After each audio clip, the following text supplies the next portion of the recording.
afternoon, Sarah Hepla. Good afternoon, Nancy Rommelman. I have not gone viral at all this week. It's been a little bit of a slow week on my Twitter feed. In fact, I posted this wonderful review that I got on Publishers Weekly, and it's just sitting there. It's not even doing anything. I So, think maybe someone retweeted it. I oh, guess that thank obviously you. did. Of course. Come on. Come Thank you. on. That'll break me big. We have a guest on our podcast, and she should know that we start all our podcasts by talking about how our tweets are doing, because that is a very exciting way to engage your audience, is to talk about things like what you posted that morning and how it's doing. Um, but Nancy, do you want me to introduce our guest? I think per usual, I do. Yes. Okay. Thank you. Okay. I like to write brief overlong introductions. Um and the first thing I'm going to do is panic because you told me how to say your name, but it's Justine Vanderloon. You did amazing. Oh my Yeah, god, this is going great. beautiful. Yeah, Okay. never Okay. better. Okay. Justine Vanderloon is the author of a new nonfiction book called Unreasonable Women: Three Stories of Violence, Imprisonment, and Extraordinary Survival. I learned about Justine's work because one Nancy Rommelman reviewed Justine's 2016 book, We Are Not Such Things, about the murder of an American activist in a South African township. And Nancy called it a masterwork of reported nonfiction. So we wanted to have Justine on the show. And I can tell you that in the fly by night Netflix documentary By the Numbers World of True Crime, Justine is a heavy hitter. She spent 8 years researching unreasonable women. She wrote letters to 10,000 women in prison. The three stories she tells in this book are hard to read, by which I mean they involve poverty, abuse, bad decisions sometimes, but they are very easy to read in the sense that Justine is an eloquent narrator who spins a hell of a tale. I can also tell you that she has amazing bone structure, but I would never include that in an author's introduction. Justine, welcome to Smoke 'em If You Got 'em. I mean, you said a compliment of bone structure and the name said so beautifully. I think Oh, this is going so incredibly well already. I'm so excited. That's really good. So before we launch into this amazing book, I would love it if you would tell, for people that, might not be familiar with you or your work, like, where did you come from? Like, where did you grow up? How did you become a journalist? How did you get into this line of work? Um, yes. So I got into this line of work. First of all, I think everyone would know my work. I'm extremely famous, but I'm sorry. for It's the for my very mom. My few, mom yeah, listens to this. right, It's yeah. just for her. No, for the very few who might not know. No, I actually got into it really by accident. I mean, you mentioned that Nancy reviewed my first book, and that was accidental. Like I worked for women's magazines. I think I sort of thought I might become like a beauty editor or something. I wrote some article, like I wrote for Oprah. I did the Live Your Best Life column. You know, I edited Dr. Oprah Phil. paid well, didn't it? I don't think it did pay well. Uh, I don't think editorial assistants were ever paid well, but in any case, I ended up doing this book on South Africa that I thought would be kind of an inspirational tale of truth and reconciliation, but became quite a dark investigation. And that became my intro, my sort of accidental intro to journalism. But I was really hooked because I'm extremely nosy, and I have been told I'm, too nosy. But once you're a journalist, you can do that professionally. Um, and it's totally fine to go knock at someone's door and ask them to tell you everything about their life. So I was hooked right away, and I've been doing it, ever since. So about maybe 15 years now or so. Thank you for reading a little bit of my review. I was bowled over by Justine's first book. And I'm a little bit of a tough sell, because she and I are working kind of in the same arena. I know what it takes to ask people these stories. I know what it's like to report stories that are reported extremely differently and to take a very long time trying to figure out what's going on here. And I just think it's really a classic, and I hope it's done really well for you. Um, this book, this book is hard, man. This book is hard. I I found myself doing something. So, we've all reviewed books, we read books, sometimes we make notes. I think this is the first book that I was writing in the back of it. Fuck these people. Fuck these fucking parents. Because, we are, as you said, Sarah, Justine writes to 10,000 women in prison. Why don't that's like, saying, I wrote 10,000 letters. You didn't do it that exactly. Tell the listeners what exactly how did you contact these women and what were you asking them? So yeah, very quickly, I had become interested in the concept of what is termed criminalized survival, and that Mhm. is when people, and it's usually women and girls, act out. No, don't act out. They react to abuse. They act to protect themselves. They act to protect a loved one from abuse or assault, and they're subsequently arrested, prosecuted, and incarcerated for those actions of survival. And I reported out one story in upstate New York that I saw the whole story kind of go down as a story of Nikki Adamando, which I can get into later. But when I saw this woman that I knew I knew as much as anyone could possibly know, had been defending herself against a very abusive partner. When I saw her be sentenced to 19 years to life, I was very curious how often this happens. Um, I started calling around. I started calling people in this space. I was asking them, how often does this happen? And they were just saying, like, yeah, it's what our prisons are full of. They're full of women like this. Everyone knows it. Um, so I ended up, there was no data. And so I went and tried to find the data myself. Um, a little bit naively, because I don't think I really planned on sending 10,000 letters. I'm not sure what I planned on in retrospect, but that is ultimately what I did in order to get more than 1,000 responses. And I was Can I looking for well, criminalized survivors. I'm so sorry to interrupt you, Yeah, but yeah. I was curious because I don't know, and maybe the two of you do. I was really struck in the book, and when you repeated it again, that there's no data here. That doesn't make sense to me, and so I'm wondering: is that true of men in prison as well? Or is this maybe specifically to women in prison that we're just not really collecting data on this population? Well, I think people collect data on there have been plenty of studies on, like, were you abused before you came to prison, have you been in a domestic violence relationship? So there have been plenty of studies, and they show that up to 94% of women were abused before they entered the prison system, the criminal legal system. And we know that girls in foster care, the vast majority were abused sexually, particularly, like, severely, before they went into the juvenile justice system.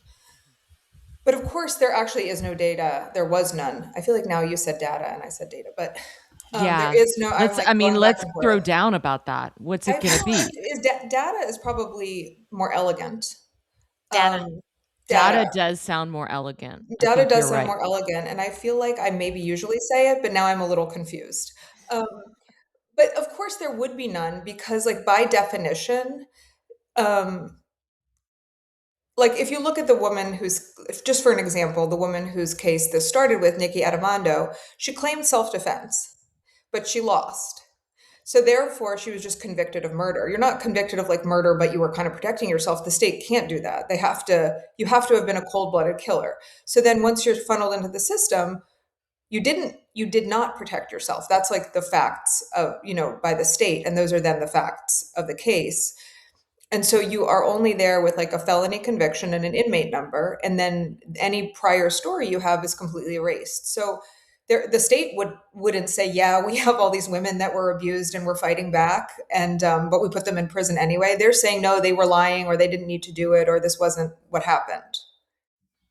Yeah. And I Okay. I think part of that historically is because, we have it used to be legal, I think, in most states. If a husband raped his wife, well, that was legal, right? And it used to be like, well, I know he hits you every Friday after he drinks a little too much, but you know what? Go home and take care of your own problems.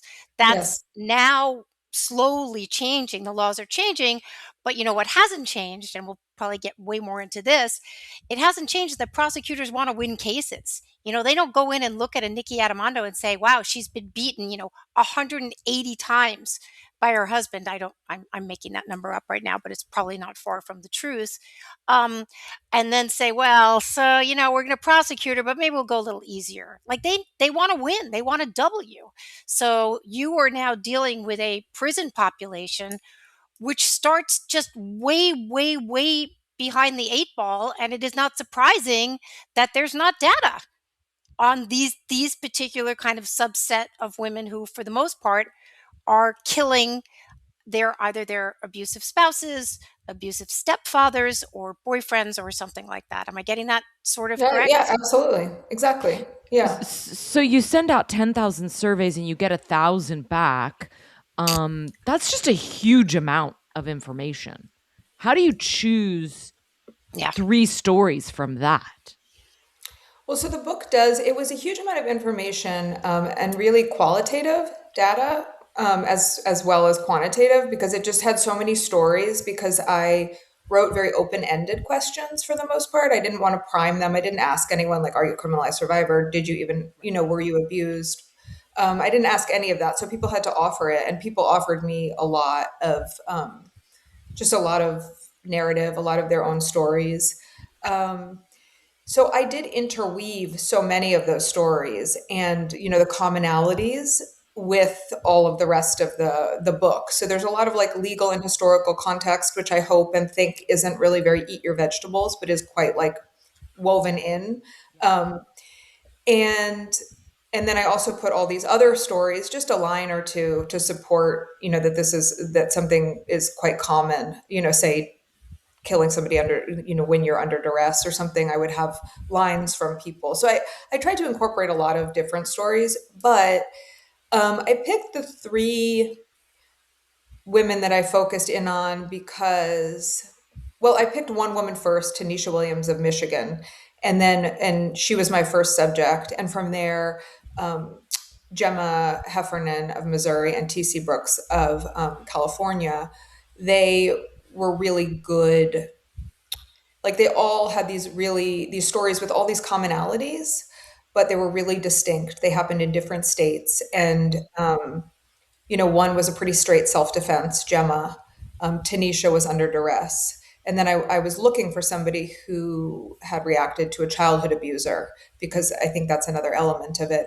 And that was TC. And so they kind of worked really well together, because they were different enough to be like not at all repetitive. Um, but they were similar enough to kind of make the larger argument stand up. Did you have like one or two that you thought might make the cut, and then just at the end of the day you just couldn't fit it? Yeah, well, TC was kind of my final edition, and I had thought of a couple people for the third person. One of them really fell apart, but I more to come on that. Okay. Um, Okay. and then one of them who I've been doing an article on, a woman in Louisiana, and that article is going to come out in maybe a month or so. But at the time that I was doing that, like, the women that I reported on had to be different than the people usually report on, because I couldn't like go in a car with them or sit in their house. You need Yeah. to have, when you're reporting on people in prison, they need to be super verbal people. They need to be very, very, very good communicators. They need to be really enthusiastic. They need to have a lot of insight into themselves, because I can't really get there without them. They need to, so these women were really remarkable in that way. And there was this other woman who I'm now reporting on, out of Louisiana. She was really young when her crime occurred, and she did kill her abuser, her childhood abuser. And when I first started talking to her, she was really closed down, and so she just wasn't giving me enough for me to report out the book. She actually has had a sort of change, like a shift, an internal shift, and she's has really changed how she's talked now. So I did do this article, and she was great for it. But at the time, I just thought she's not in it enough with me for me to be able to do a whole book on her. So But TC and Gemma and Tanisha were really, really there and really verbal.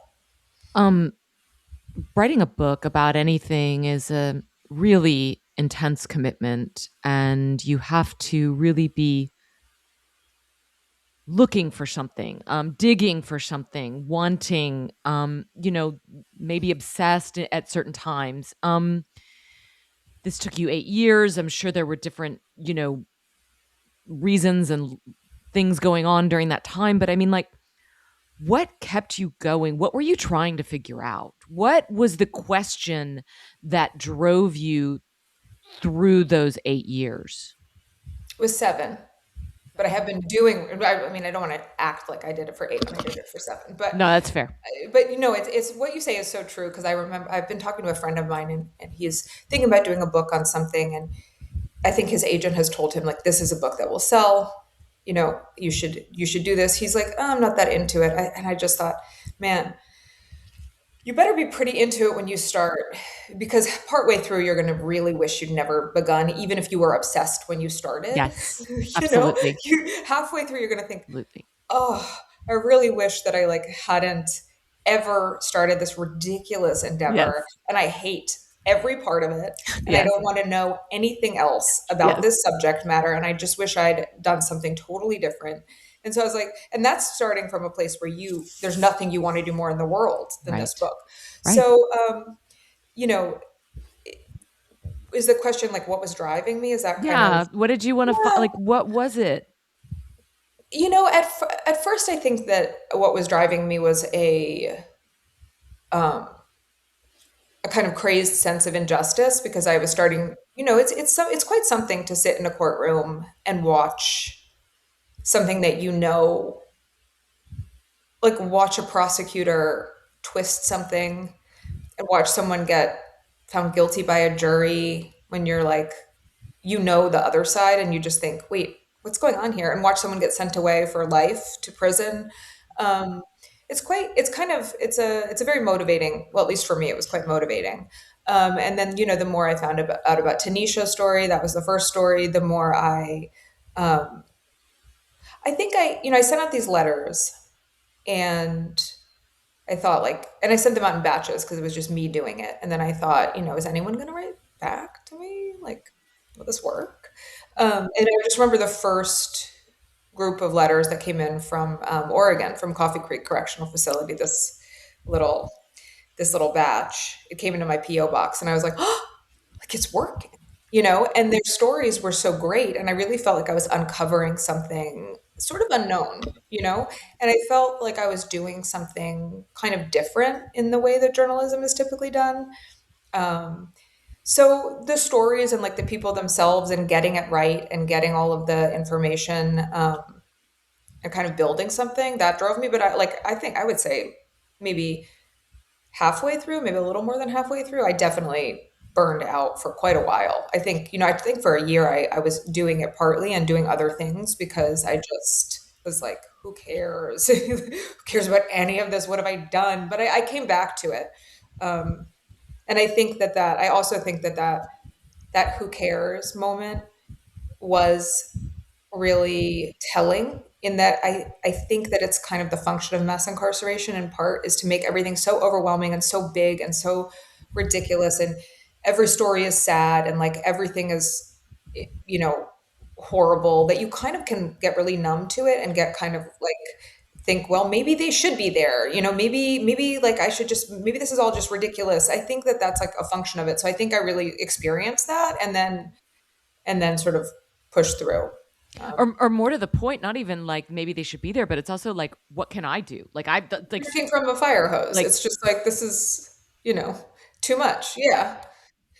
But So, like I think when you think what can I like you I think there is like a part of people, and I think this happens to these women as well, where you think what can I do, and then a little part of you twists to like, well, maybe it's fine, maybe it's okay, maybe it's right, maybe what's yeah, happening is okay, yeah. sure, they're outliers, like it's easy to twist to that because you feel sort of helpless, and that would be an easier approach to things. so you mentioned Coffee Creek Correctional. Yeah. That is where Amanda Stott Smith, the book that I wrote about, the woman that threw her kids off a bridge, she was at Coffee Creek. She was at Coffee Creek, in fact, when you wrote the letter. She unfortunately died a Oh, couple of years ago. They don't really know why. She was what not was her murdered. last name? Stott Smith, Stott, Got Stott it. I hyphen wonder. Smith. She, yeah, she was in there for, throwing her kids off a bridge. Her little one died, Eldon, and it is the case that, you need someone, people need enemies anywhere, I guess. And in prison, they do not tend to like women who have killed their children. They're easy Mhm. people to hate. Um, but she apparently had an okay life in prison, like sang with the choir and was involved with various things, but she did die a couple of years ago. Um, but Sarah asked the question, like, are you looking to see if she I was answered you? looking to see, yeah, I was Yeah, like, yeah. I was looking at Amanda's and I don't see, because sometimes Okay. people, things come in the news and, if someone, but no, she didn't. She didn't respond. I'm not surprised if she would not respond to me. So I'm Oh not yeah, surprised if so she wouldn't yeah, I was respond to just like, you. I maybe, yeah, but I Maybe didn't that would remember. have been It would have been amazing, but I didn't amazing. remember the name, and usually I Um, sort of vaguely remember a name. um, Sarah asked you, like, what kept you on a story. In my case with this, it was because when a mother kills her children, there are two answers only. And she's evil or she's crazy. And that's it. And everybody feels comfortable with whatever decision they've made. And then they close the door. And for me, from the day I heard about it, which was the day actually she dropped the kids off the bridge, that didn't answer any questions for me. Like, I'm like, okay, that I'm not satisfied with these conclusions. And so I went, like you, 7 years looking to see if I could find the pieces. And I think I did. So for you, was it also a question of like, I realize we've put a Tanisha or a TC away and we're just throwing away the key and fuck them and they're evil. Was it because you thought that there was something more here that deserved to be unearthed? I mean, I don't. I mean, I think I don't know about Amanda, and I would be curious to know like what, because I didn't report on. I definitely had a point where I did have to sort of confront how do I feel about and what do I think about these women who killed their children, and particularly ones who would write, where the message to me might be like, wasn't what I would judge as adequately regretful, Hmm. right? And then I would go look at the case and I would see something really horrific, some of them sort of um, notorious cases that I was familiar with, and then Hmm. you would look at the letter again. So, I mean, I'm curious actually where you came out on something like that. yes, let's talk about my book. Well, I am Yeah. curious about that Uh, because that's the toughest one. That's the toughest type It's the of toughest woman in crime for prison yeah. for so women particularly. I did a lot of reverse engineering to see, how she got where she was. And her particular needs, and I don't even know if you'd call them pathology, but to be loved and pretty and taken care of, aligned with this guy who, in my estimation, was sort of a charming manipulator and sociopath. And so they looked like one thing outwardly, but inside the home it was not that at all. And he was, in fact, not physically abusing her, but tearing her down bit by bit, and also lying to everybody. I mean, everybody in his entire world, but it's also charming, so people believed him and then disbelieved her. So everything that she had, the platform that she was on, like, she was a good mother, she was beautiful, she had a loving husband, piece by piece by piece by piece, this was all taken away. And then he basically said to her, you're a mess, which she was at that point, drinking and popping pills. And he said, I'm going to take the kids. And she now would have nothing. She wouldn't have a husband, she wouldn't have a home to live in. Her priest basically told her, you're a whore, you're a slut, go home and obey your husband, because they were also Christian. And Okay. she basically had lost everything, was living with her parents. And just one night decided, she drove to the bridge. She had an older child as well, and also also a child that she had given up for adoption. Um, and so was it revenge against her husband? There was part of that, but I think the revenge was also because he had stolen her from herself. Mhm. So that is the conclusion I Yeah. came up with. And also, she was obviously the person that dropped the kids. we're not going to argue about that. She was the only one that is guilty of doing that and making that decision. But boy, oh boy, I can tell you, her capital defense attorney and everybody that loved her wanted that to go to trial so that what she had been through would have been exposed. But it wasn't. She pled, as most Mm. people do. So that was my conclusions. You can read the Okay. Yeah, I will. Yeah, I'd love to. You should. book. I'll send you a Um, book. yeah, that would be amazing. Um, Yeah. I we were talking about women who kill their children. That's the sort of top tier of difficult to understand crimes. Mhm. The ones that you talk about in this book are more, um, I think, understandable. These are killing an abusive stepfather or partner, being complicit, possibly in a crime. But the big question, the big elephant in the room with these women that are with abusive spouses, is why didn't they leave? That's the question that gets asked over and over again. You confront it many different ways and different times in the book. You describe the trap uh, that these women are kind of in. Thusly, you write, if it was so bad, she would have left.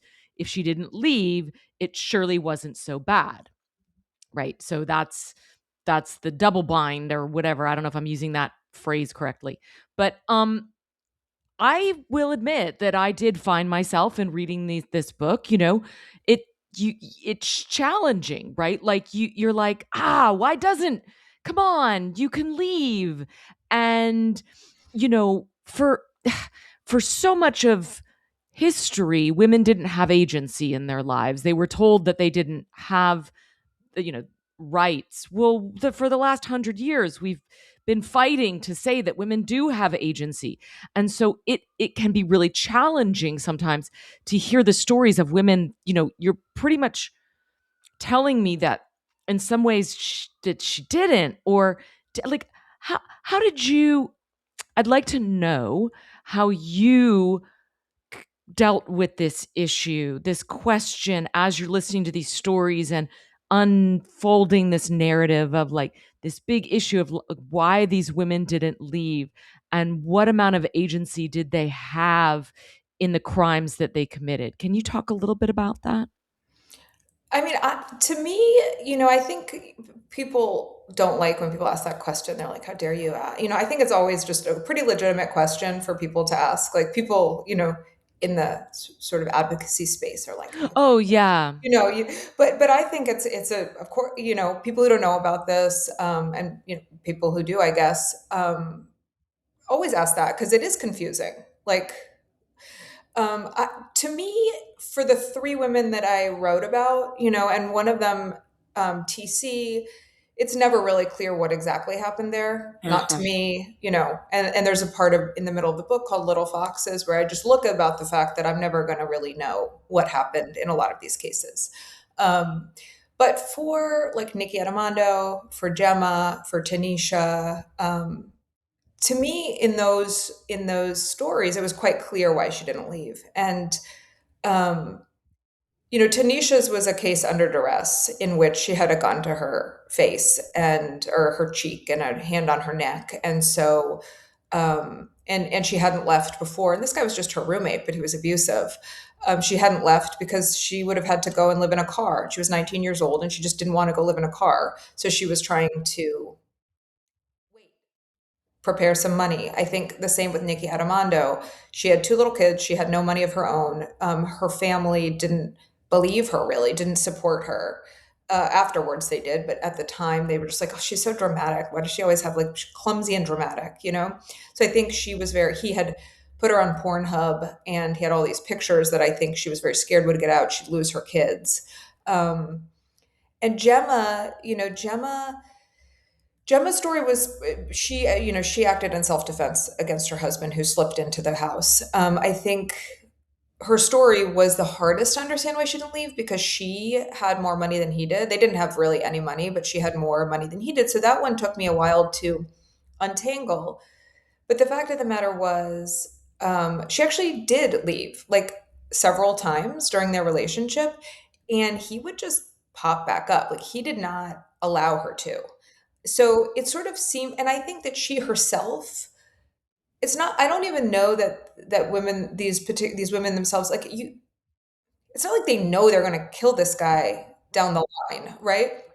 So they, what they do know is that he won't go. He keeps showing up. I think he tracked her phone, you know, or what they do know is like, how are they even going to pay rent for them? I never met anyone wealthy. I never met anyone with a family that supported them and said, we'll get you an apartment, we'll take care of you. I never met a single person or talked to a single person in prison who had anybody in their life who would say, not only leave, but let me hook you up. Let me set you up with an okay life for a little while you get on your feet. It was always people who didn't have anywhere to go and tried to leave, um, only to fail. Like Gemma tried to leave so many times, and when she finally left, him, he climbed in her house through an open window, snuck in, and lay in wait, and then that's when she killed him.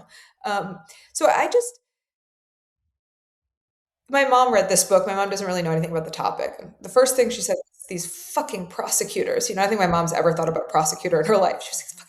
But then she was like, these guys won't go. They won't go. And I thought that is quite true. They do not leave, you know? Can I make a comment about Gemma? And you can tell me if I'm off base here. But I wrote in my notes that her parents actually, I think, they colluded in her abuse. They a- every time she would be beaten by Javon, which is her husband or common law husband, they would be like, "No, you so sorry. No, go back to him. Yeah, clean up this mess, Clean work up it this out. mess." They lived in their house, and the father would hear his daughter being beaten. Nothing, no problem. He'd And they just say, did this. Gemma, fix it. He'd Fix come it. down and say, Gemma, fix whatever is going on. And they did this for years. And I wrote something down, and I Sarah can tell you I tend to get a little knee jerky when I get a little emotional about things. What is that? Tend to? Just very. But I wrote down, we have all read stories of children that were abused. Like maybe there's a family of 5, but one gets the abuse, right? One gets put in the closet and not fed. I think that there's something in Gemma's family, in her parents, that were, I'm not going to say they were enjoying their daughter getting abused, but they were completely not going to do one goddamn thing to help her until the very, very end. But I found this unbelievable. I mean, first of all, there are some really terrible mothers in this book. And I mean, so bad that was, I have to deal with this every I'm week. This sorry. is I'm what sorry. she's a No, Sorry. spitfire.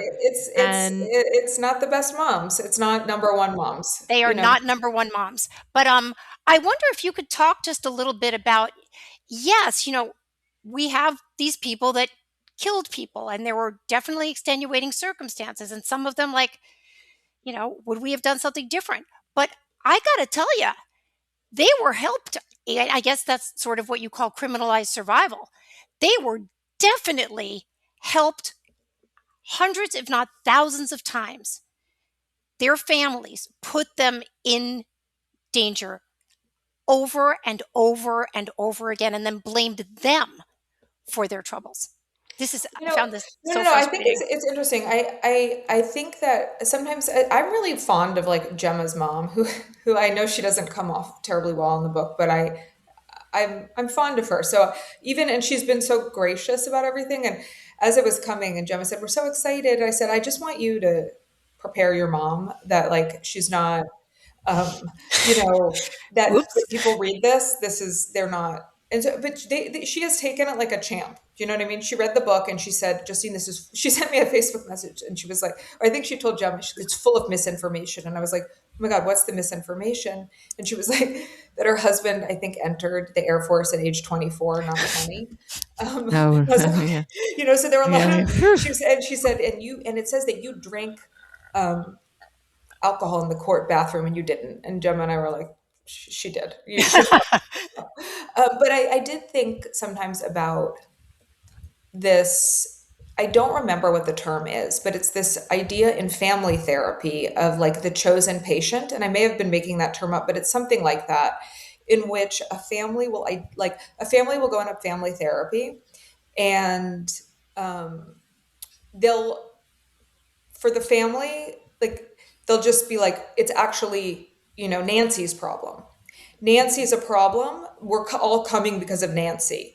And they will put all of the family's like psychological issues, damage, pain, dysfunction onto one person in the family, and everyone kind of agrees that it's this person and this person. I think it's called the identified patient or something like that, and they will all Sometimes they identify. call that the emotional carrier, but Maybe, yeah, yeah, I'm same sure idea. there's So I feel various like names. I feel Hold on like just a that's second. There yeah, is yeah. no, no, no, no, no. I'm so sorry. Don't worry. That's all right. No, I think that is. I think that is yes. Like the emo. So I think often these women like, and I think it sort of happened a bit to Nikki. I think it happened to Gemma, and maybe in some ways it happened in Tanisha's family as well, where they are kind of, they're the crazy one, and the family just puts everything on them so as not to have to take on its own larger, problems as a unit, or it's dysfunction and it's dynamic. I mean, the set we've heard this many, many, many, many times, but I believe it's the case in Tanisha. I can't remember exactly. Like, oh, and it's definitely the case at TC. Like, they are children and they are being sexually abused by the partner of the mother. And the mother is like, I mean, I believe in Tanisha's case, it was something like, "Stop taking my man." And she's like 9 or something when Yeah. this is happening. It's Even younger. She was younger. like But the mother herself had this incredibly horrible, like incest background, and she had come, with no education, with from a household where her father went into the room with her many sisters and raped them all, and that was known and accepted, and that was the family way, and the grandparents stayed together until they died, and the grandmother had just taught these children the man is the king. The number one thing you can be is a good wife, a good partner to a man. That comes first. That's your goal. And so she had really imbibed that. And she had also, because she came from this incredibly abusive household, she had these brothers who would abuse children as well, and were ultimately. And so one of the brothers abused Tanisha's sister before anything happened to Tanisha, I believe. And it was only found out because the sister, at a very young age, had a sexually transmitted infection. And so they found out what had been happening. And because of that, this uncle went to prison for probably not very long. But the whole family got incredibly mad at the mother, and tried, and she and the daughter, and so then she in turn got mad at her daughter.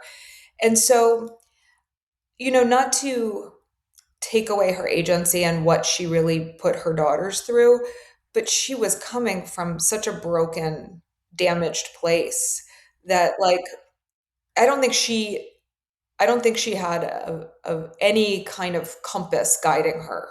Yeah, that story reminded me of I wrote I used to run the personal essay section at Salon, and I had an essay from a woman whose mother had allowed the her partner at one point to abuse the daughter, and it was kind of like in order to verify this, I had to speak to the mother. And the mother was like, let her, if she wants to tell this happened, if she wants to tell the story, it's fine. I've learned now. Like, I could hear that the mother had her own education. I think one of the things that we might forget, because culture has really changed in 10 years, but also 50 years, for a lot of people, this was just how the world worked, which is that men did things, I remember a friend of mine was molested by a cousin. She told her father, I'm sorry, her mother, and her mother was like, that's just what kids do. Like, that's just what Right. cousins do. So we have had a paradigm shift, a cultural awareness that is so far removed from where it was back in the 70s and 80s that I think it's very hard for somebody like Nancy or somebody who has had children in the 21st century, you know, to to get this. But, you know, I I certainly have known people, read stories about, who just this just happened. And to Justine's point, the story that you tell about the woman that does tell, like, you're if you're gonna handle it, you handle it in house, in the family. Like, we do this on lockdown. You don't go off and tell the cops about this because then you've betrayed the family. I think that's way more common than we realize. Yeah, I mean, and I think to your point as well, like for example, TC's mom, when she was Barbara, when she was being abused, since she'd only ever been abused all her life by almost every man that she sort of interacted with. By the time her husband was abusing her, which was the 70s, the 80s, like I don't think to her, it was almost like it wasn't really a crime and she wasn't wrong because as we said, marital rape was legal throughout the US until 1993. There were no battered women's shelters in America until I think it was 1973. There was like one in Minnesota around then. So even the concept of it as something wrong or illegal, that didn't exist. And when you would call the cops, they would come and they would say, like, wives, right? Wives, right?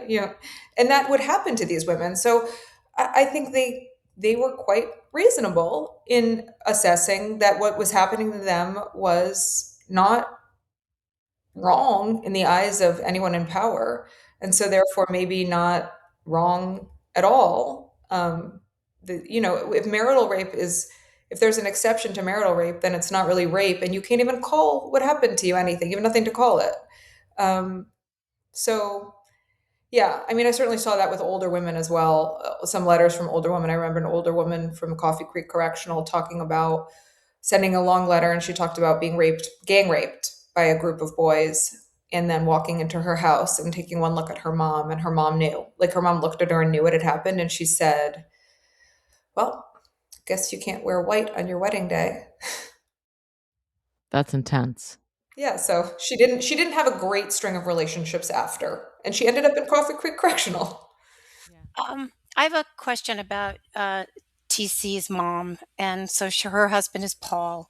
Paul is very abusive to her. His name is Paul, right? Am I getting that right? His name in the book is Paul. The Yeah. Bateman book is Paul, and abusive to TC as well. And then, like you said, what happens later, we don't really know exactly the little fox situation. But he is so cruel and so abusive. And we're talking now, or you're talking with this whole thing like these women wind up doing these things because of trauma and what's happened in their lives. And then so did you ever like say, well, what about a Paul? Like he acts this way. Why does he act this way? Why does he become this incredible abuser that continues the cycle? What happened in his life that he became this person? Did you ever go there at all? I did. I mean, I think I did. No, with him, he was like a ghost. Nobody knew a thing about him. I don't think even his wife really knew anything about him, other that he was like from New Jersey. Something like that. They really knew nothing about this man. Um, I think with Gemma's husband, it was quite Yes. clear that he'd been through an enormous amount of trauma himself. And he had been raised in group homes and boys' homes, and he had been born in a federal prison. And he had been in the house while his grandmother died, and sat there for days. Um, but I think that ultimately, like, I just didn't care that much because that's for someone else to write. Yep. I'm sure they have their stories, but I just wasn't really focused on their backstories Okay. because I also felt like um, men do this thing where like the way that they work out their trauma is like on women, you know? Mm. And I just found that to be, they have this trauma and they have this pain and like the one acceptable way, not even acceptable, but the one way that they know how to deal with it. It's so commonly to just absolutely brutalize the woman that they're with. That's right. And it's such a function not of trauma, but of, the world we live in and what we value. I think there are a lot of ways to be traumatized and they don't have to involve Mm. raping your wife all the time. And I would say, I think that they were also just, there's so much of it, like Nikki's husband, I think he just got addicted to online porn. I'm not sure there was like a trauma that I think he just got really, maybe there was, but I don't really think necessarily anything to, but he got drawn into this world and he had this idea of her as his possession. Um, Writing these kinds of stories, I know very well, we all know, can really take it out of you. You physically, from the one I've used, is you almost feel like you're shape shifting with people, and then like you have to go back to your hotel room and just like sit there with a box of chicken and watch The Price is Right, just to like, Okay. okay, I need to, Specific. Yeah. yeah, whatever. It's not general, but it's very specific. Yeah, it's also like, where's The Price was Right on I don't know. I television, was just Nancy? trying. Is this, I don't It's know. got the box of chicken as well, which is just like fried yeah. chicken, like a Fried The box of chicken, chicken yeah, yeah, makes yeah. sense But to I me, mean, but like, But um, I thought that sounds great. Like a box of chicken at the Price is Right actually sounds like a great it takes you approach. out of what you've been doing for the Yeah, past 8 hours, which is like right. your like Yeah, empathy tube just opens up, and then there's this transference, and you're just like, now I got to go back and transcribe my notes, and now I need to just sit here and do nothing. Um, how did you experience this, and how long did you have to sometimes say, I gotta chill out for a little while, or could you just like stay on the story? I mean, I think I have high immunity to it. I think like Instagram Reels and a Xanax maybe are my box of chicken and a Price is Right. Um, but I don't know. I mean, probably I was fairly unhinged, but I also have two little kids, and and they were, one of them was a baby when I started this, and there is something about having two kids Yeah, and being the primary parent for them, and that kind of sorry, but you just have to. You've just got to snap back in and go yeah, back to it. My kids were really little during a lot of this, and so I think a lot of it was just. I think I was also so like tired from everything that I think I'm not really sure what happened over the years, but yeah, I do remember going to sort of places and definitely having that like go to the hotel room and just like sit there, um, and try, and look out at like the highway in Louisiana and just be like, exactly. Yeah, ugh. yeah, Ugh. Nancy and I talk a fair bit about the true crime genre. I and the ethics and the kind of when it is journalistically rigorous and impactful, and when it starts to feel exploitative and sensationalistic. Um, this book is called Unreasonable Women. I think that's a good title. The cover of it is very beautiful. It's like three flowers, and it's sort of. I think one of them getting. Are they getting blown away, or something's happening to the flowers? It's They're just, artful. I think they're there. It is artful. Oh yeah. Yeah, Oh, it's you just artful. have the galley. I'll show Yeah, the. oh, that's the galley. Oh yeah, Yeah, because that's the galley. I should get you a okay, real one. yeah, it's Yeah, beautiful. we'll It's swap they're beautiful. them. supposed to be It's a little psychedelic. okay, but I was thinking like the tension between commercial demands for a book like this and wanting to be respectful, artful, journalistic. I can imagine conversations where that might have been tough, like imagining you walking into the marketing department and them being like, okay, what if we called this Women Who Kill? Like, just, Bitches who stab. yeah, Yeah. exactly. That's what my husband said I should call it, jokingly. You know? Yeah. Right? I mean, I you would can, get an audience just like that. but Yeah. the thing is, you would. I mean, Yeah, that's my that next step.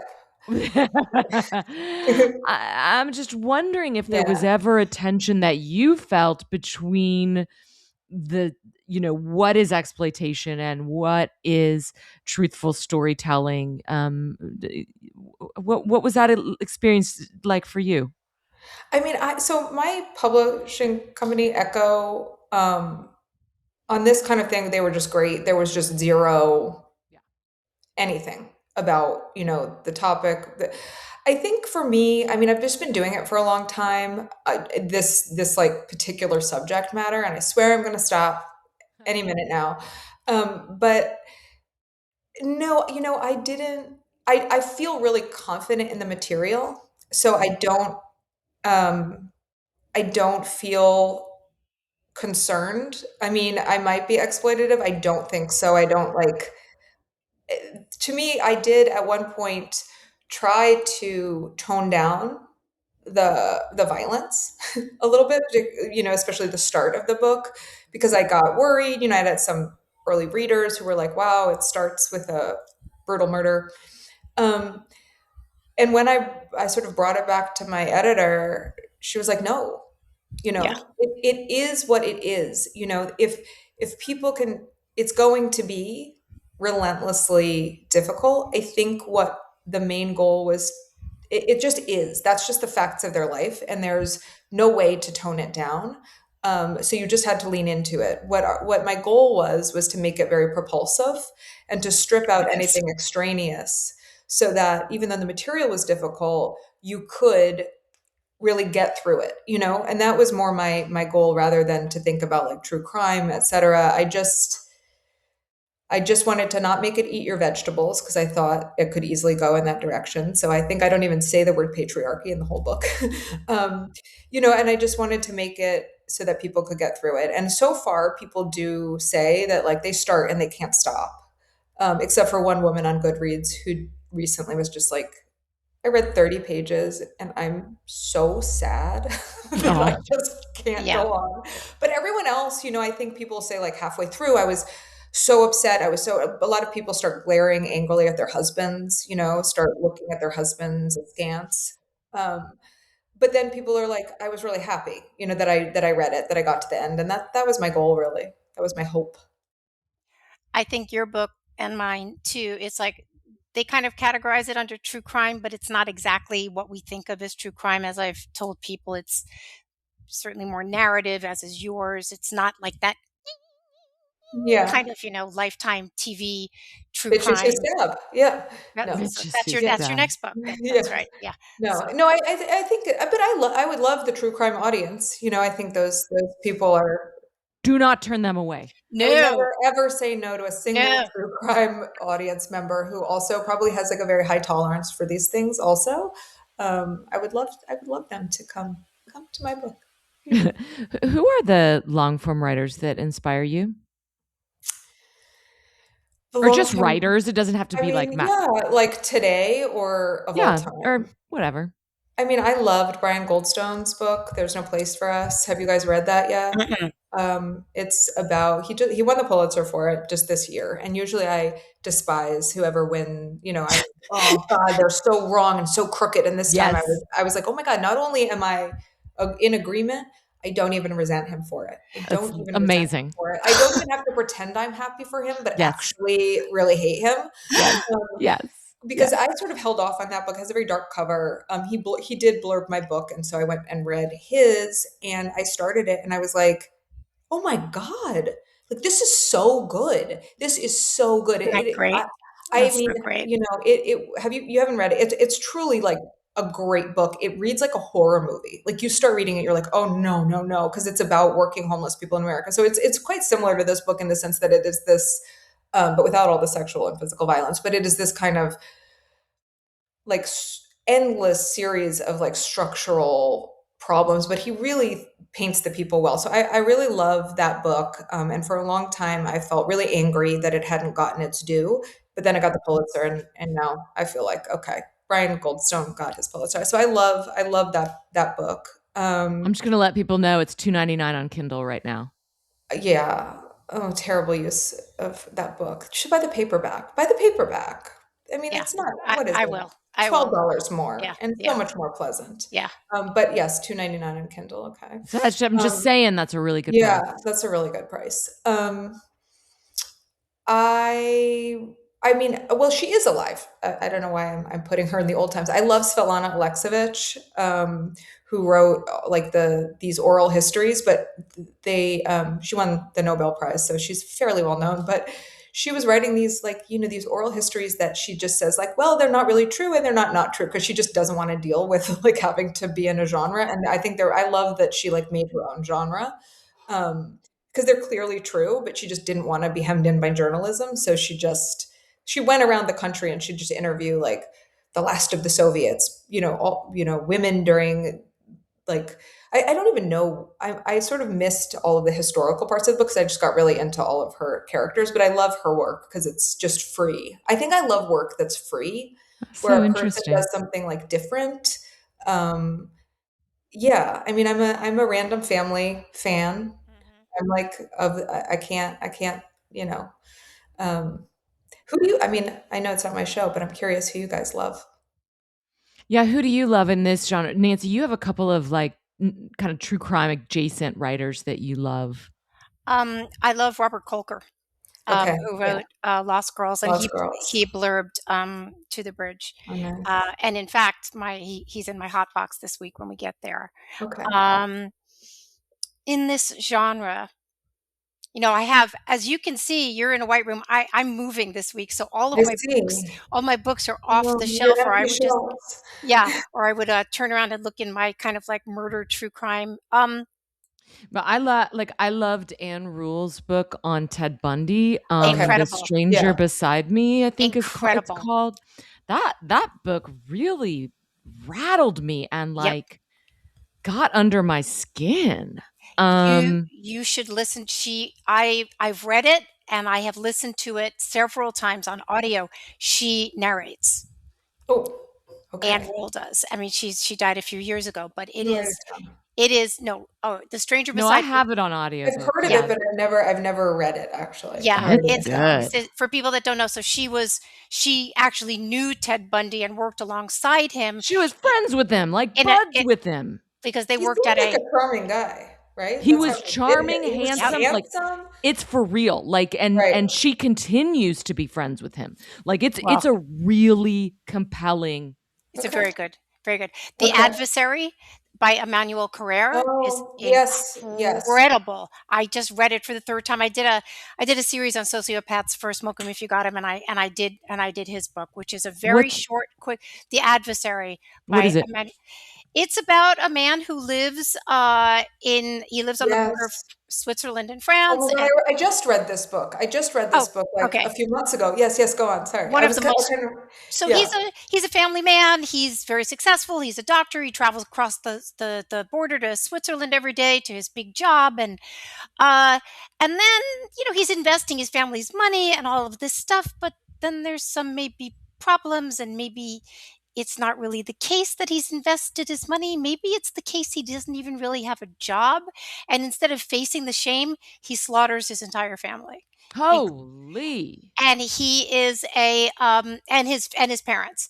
But it's very slim book. It's not even 200 pages, and it is the mind of someone who is able to sort of charm people. I mean, Sarah, this is what I do for a living: is I write about these kinds of people and deal with them in my real life, where they are able to present one kind of picture to the world and get away with a lot of stuff until they get into a corner, and then what do they do? So, yeah, really, I really good book. I also do like a lot of Rachel Aviv's stuff. I like the subject matter, and like I'm supposed to put this in the hot box because I didn't really have anything for it, but I really liked her recent thing on Giselle Pellicot because I thought that I would be Oh, like whatever, like I know enough about this, but I thought she did like a really I good don't know treatment if of I've, that. and that's in the New Yorker. Yeah, it was like maybe a couple of months ago, but I Okay, just thought, well, I know about this, and I'm probably yeah. just gonna be jealous that she got to write it and did the treatment of it and whatever. She probably won't do it justice. Then I read it, I was like, that was pretty good. And she also Yeah. did it with very little access. Like she Mhm. had very little access to this woman. I think she had lunch with her and she managed to make this whole piece. Yeah.